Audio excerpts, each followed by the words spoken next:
Assalamualaikum warahmatullahi wabarakatuh. Nama saya Marty Romzi Damli.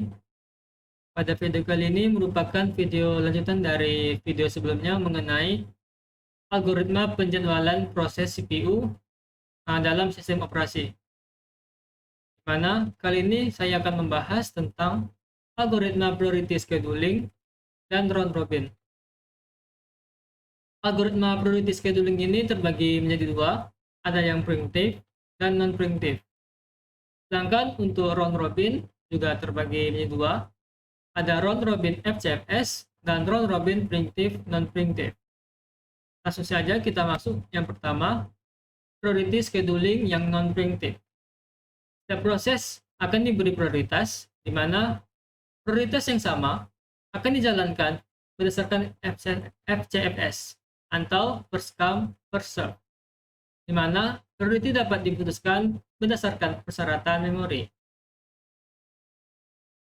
Di sini sebagai contoh sama seperti video sebelumnya, akan tetapi pada tabel kita tambahkan kolom priority untuk setiap prosesnya. Langsung saja kita buat dan chartnya. Saat waktu yang ke-0, proses P1 masuk dengan burst time 12 yang memiliki priority 2.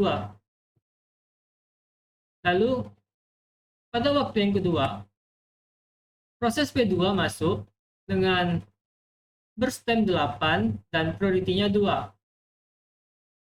Di sini, jika kita bandingkan, proses 1 dan P2 ini sama-sama memiliki priority 2. Akan tetapi, karena P1 itu datang duluan, maka P1 akan diproses terlebih dahulu, dan di saat waktu yang kedua, burst time pada P1 masih memiliki sisa 10. Maka proses P1 akan dijalankan dari waktu ke-0 sampai dengan waktu yang ketiga. Saat waktu yang ketiga, ini proses P3 masuk dengan burst time 5 dan priority 1. Dikarenakan P3 memiliki priority lebih pendek, maka proses P3 akan dijalankan. Dan proses P2 dan P1 akan masuk ke dalam antrian. Lalu pada waktu yang kelima, proses P3 masih memiliki burst time 3 dan proses P4 masuk memiliki burst time 2. Dikarenakan proses P3 masuk duluan, maka proses P3 masih akan diproses. Dan untuk proses P2 dan P1 akan tetap masuk ke dalam antrian. Saat waktu yang ke-8, proses P3 selesai dan proses P4 yang akan dijalankan. Karena proses P4 memiliki priority yang lebih kecil di antara proses P2 dan P1. Dan proses P2 dan P1 akan tetap masuk dalam keantrian.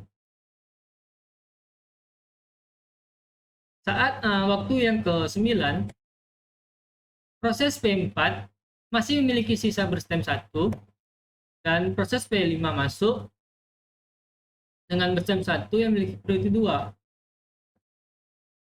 Dan proses P2 akan tetap dalam antrian dan P1 juga dalam antrian. Di sini karena P4 memiliki priority yang lebih kecil, maka proses P4 lah yang akan tetap dijalankan sampai dia selesai pada waktu yang ke-10.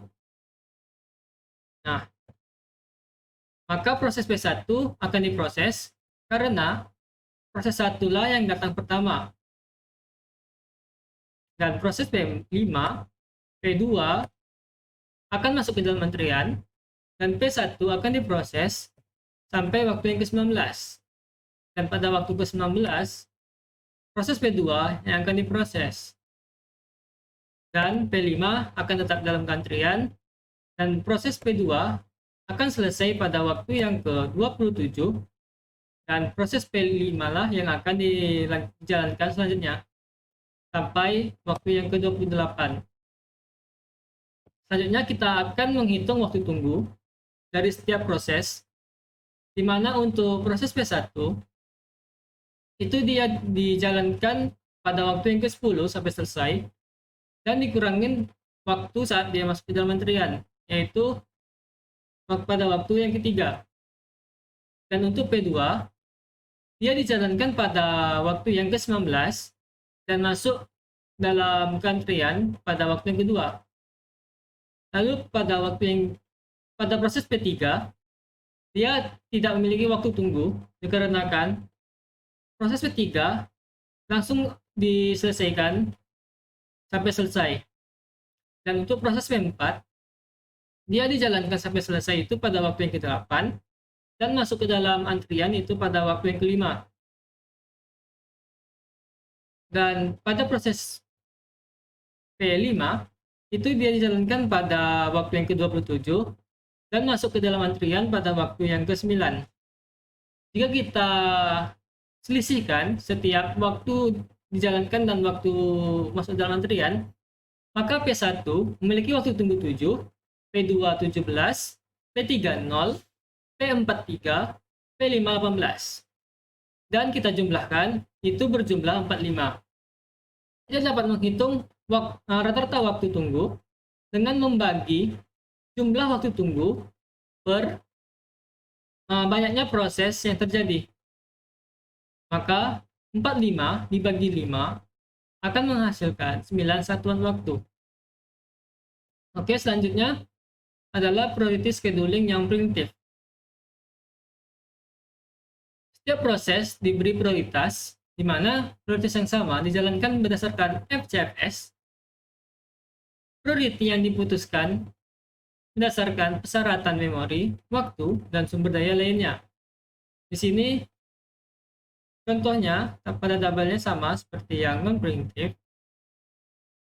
Langsung saja kita buat dan chartnya. Pada waktu yang ke-0, proses P1 masuk dengan berstem 12 memiliki priority 2.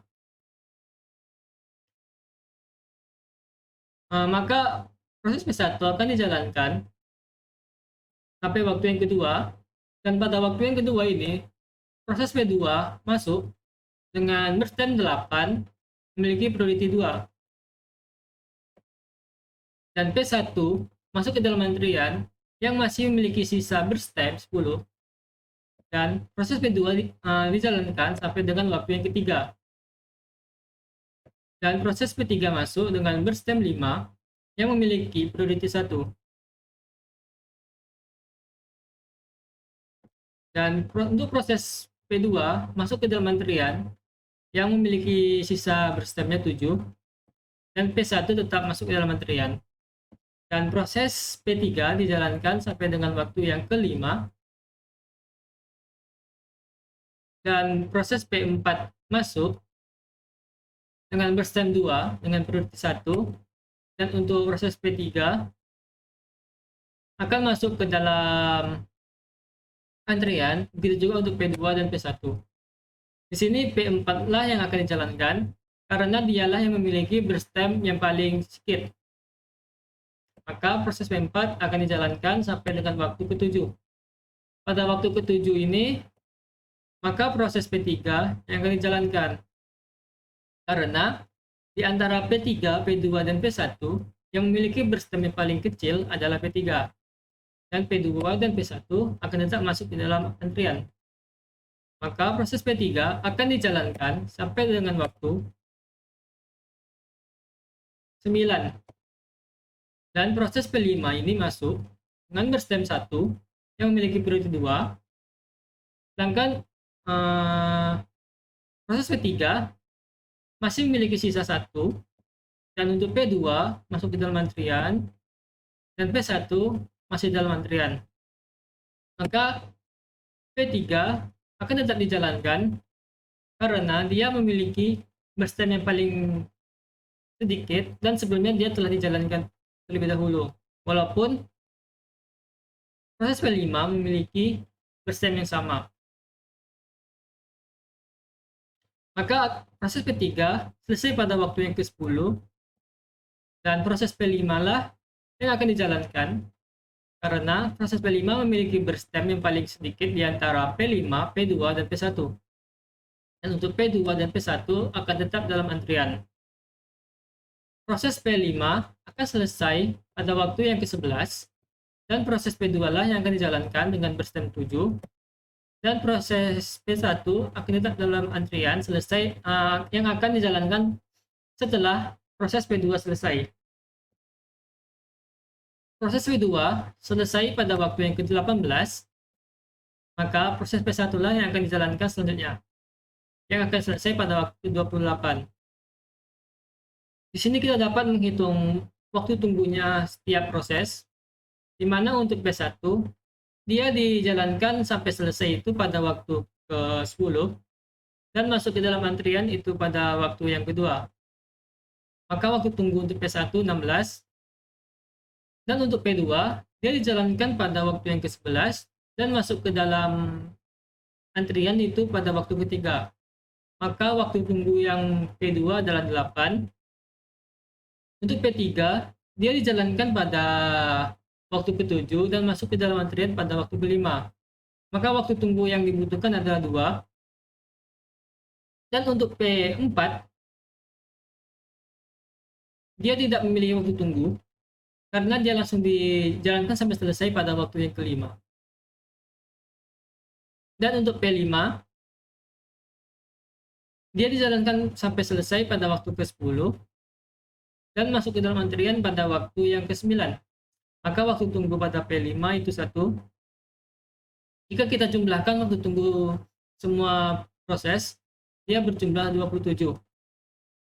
Maka kita dapat menghitung rata-rata waktu tunggu sama dengan 27 dibagi 5, yaitu 5,4 seton waktu. Selanjutnya adalah round robin yang FCFS, di mana setiap proses akan diproses sesuai waktu siklus yang diberikan menjadi bagian-bagian yang membuat sisa proses belum selesai akan diletakkan di antrian akhir untuk diproses kembali. Sebagai contoh, gambarkanlah Gantt chart dan tentukan rata-rata waktu tunggu dengan algoritma round robin FCFS dengan quantum time. Di sini pada tabel kita hanya membutuhkan berstem saja. Langsung saja kita buat Gantt chart-nya. Pada waktu yang ke-0, karena dia pada tabel tidak memiliki arrival time, maka semua proses akan masuk.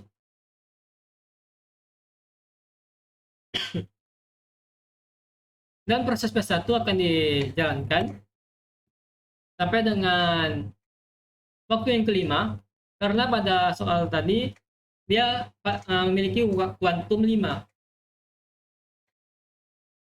Nah, maka proses P2 yang akan dijalankan dengan berstem 8 dan proses lainnya masuk ke dalam antrian.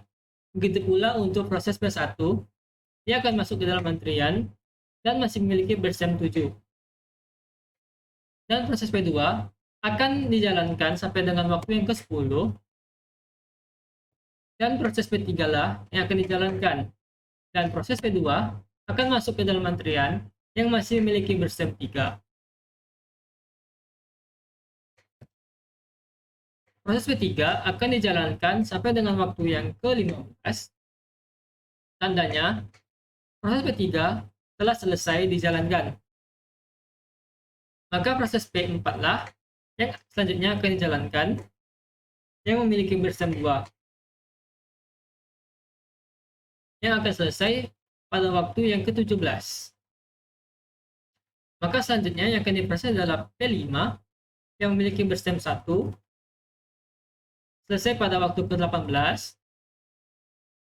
Dan yang akan diproses selanjutnya adalah P1. Karena yang dijalankan pertama itu adalah P1. Yang tadinya masih memiliki sisa berstem 7. Maka P1 akan selesai pada waktu yang ke-23 karena pada soal itu dijelaskan bahwa memiliki quantum time 5.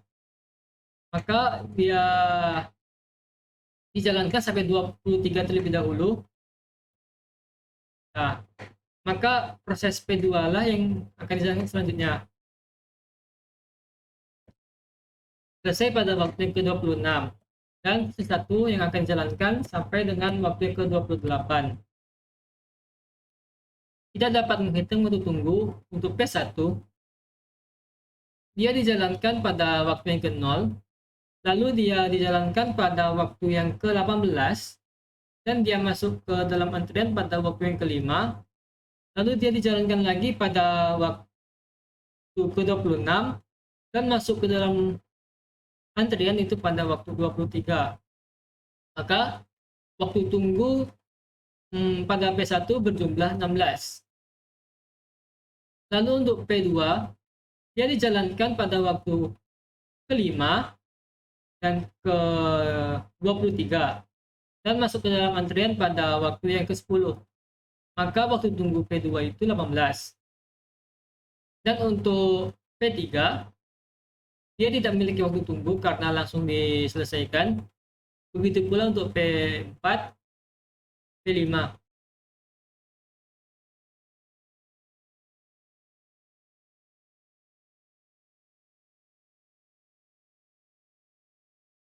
Nah, jika kita jumlahkan, dia berjumlah 76, maka rata waktu tunggu dari semua proses adalah 76 dibagi 5, itu 15,2 satuan waktu.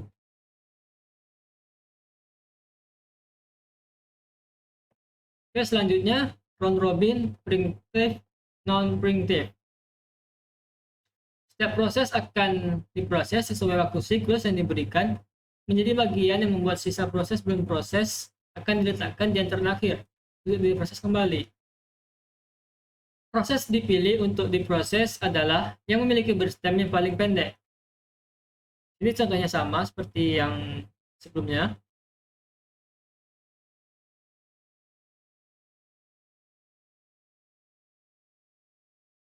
Nah, pada waktu yang ke-0, semua proses masuk dan yang akan diproses terlebih dahulu adalah yang berstemnya paling sedikit. Maka proses P5 yang akan dijalankan dan selesai pada waktu yang ke-1. Selanjutnya, proses P4 yang akan dijalankan karena memiliki berstem 2 yang paling sedikit di antara proses lainnya yang akan selesai pada waktu yang ketiga. Selanjutnya adalah proses P3 yang akan dijalankan yang akan selesai pada yang ke-8. Dan pada waktu ke-8, ini proses P2 yang akan dijalankan sampai dengan waktu ke-13 karena memiliki kuantum 5. Maka P2 masih memiliki sisa berstemnya 3. Lalu karena antara P1 dan P2 ini yang paling sedikit adalah proses P3 berstemnya, maka proses P2 yang akan tetap dijalankan sampai dengan waktu yang ke-16. Maka selanjutnya adalah proses P1 yang akan dijalankan sampai selesai. Tetapi dia masih sesuai waktu kuantumnya. Maka dia sampai ke 21 terlebih dahulu, lalu ke 26, lalu ke 28. Waktu tunggunya adalah P1. Dia masuk ke dalam antrian itu pada waktu yang ke-0 dan dijalankan itu pada waktu ke-16. Nah, waktu tunggunya adalah 16. Untuk P2 masuk ke dalam antriannya 0 dan dijalankan pada waktu ke-8, maka waktu tunggunya 8. Untuk P3 dia masuk ke antrian pada waktu ke-0 dan dijalankan pada waktu ketiga. Dan untuk P4 dia dijalankan pada waktu ke-1 dan masuk ke dalam antrian pada waktu ke-0. Dan waktu tunggu untuk P5 adalah 0 karena dia langsung diproses pada waktu yang ke-0 juga. Nah, jika kita rata-ratakan waktu tunggunya, maka kita dapat 28 dibagi 5 sama dengan 5,6 satuan waktu. Demikian penjelasan singkat dari algoritma priority scheduling dan round robin Jika ada kesalahan atau salah kata, saya mohon maaf. Assalamualaikum warahmatullahi wabarakatuh.